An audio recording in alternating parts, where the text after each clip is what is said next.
చూడగానే అబ్బా ఏమి తేజోమూర్తి, కానీ నా కొడుకు అని చెప్పుకోలేను. ఇది నా దౌర్భాగ్యం.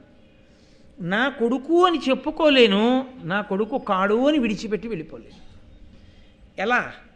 కాబట్టి ఎలా ఆ ముని నాకు ఇచ్చే ఈ మంత్రము, అసలు దుర్వాసో మహర్షి నాకు ఈ మంత్రం ఎందుకు ఇచ్చినట్టు?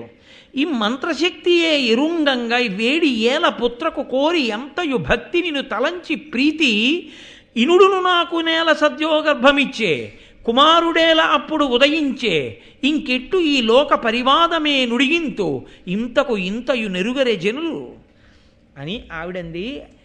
అయ్యయ్యయ్యో, నేను ఏదో కష్టపడి భోజనం పెట్టి సపర్య చేస్తే ఇంకొకటి ఇవ్వడం కాదు, దుర్వాసో మహర్షి నాకు ఈ వరం ఇవ్వడం ఏమిటి, ఈ మంత్రం ఇవ్వడం ఏమిటి? ఇచ్చాడు పో. గంగా స్నానానికి వెళ్ళిన దాన్ని సూర్యభగవాను చేసి నమస్కారం చేసి ఇంటికి వెళ్లకుండా ఈ మంత్రం చెప్పి పిల్లాన్ని ఇమ్మంటే మంత్రశక్తిని అవమానించినట్టు అవలా నిజంగా ఇవ్వకపోతే? కాబట్టి నేను ఆ మంత్రం చెప్పి పిల్లాన్ని ఇమ్మడం ఏమిటి? సూర్యభగవానుడు వచ్చి కవచకుండలాలతో ఉన్నటువంటి ఈ దివ్యమైనటువంటి తేజోమూర్తిని నాకు పిల్లాడిగా ఇవ్వడం ఏమిటి?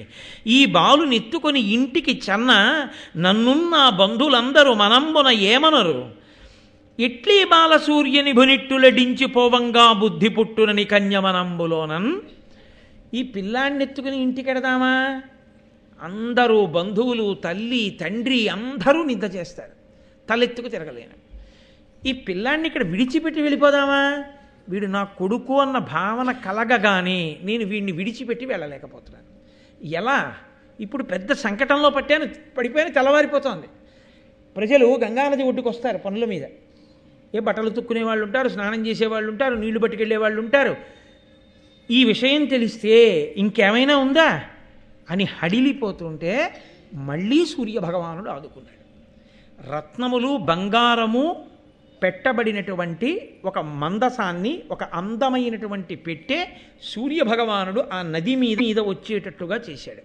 ఆ నది మీద పెట్టె వచ్చింది. కుంతి విడిచిపెట్టలేక ఎవరైనా చూసేస్తారేమోనన్న తొందరలో ఇంకొక్క మాట చూసి కూడా ముద్దు పెట్టుకోలేక ఆ పిల్లవాడిని రత్నాలతో బంగారంతో ఉన్నటువంటి ఆ పెట్టెలో పెట్టి మూత పెట్టి గంగానదీ ప్రవాహంలో విడిచిపెట్టి ఇంటికి వెళ్ళిపోయాడు. విడిచిపెట్టడం అంటే పెట్టెలో విడిచిపెట్టి వెళ్ళిపోయింది, కానీ ఆవిడ మనసులో ఈ ఘాటు ఉండిపోయిందా లేదా? ఏమై ఉంటాడో అంతటి తేజోమూర్తి, నా కొడుకు ఎక్కడ పెరుగుతున్నాడో అన్న బాధ ఉండిపోయింది. ఇప్పుడు ఈ బాధ ఎలా తీరుతుంది? ఇన్ని గుణాల ఉన్న కుంతి ఒక గొప్ప వ్యక్తి.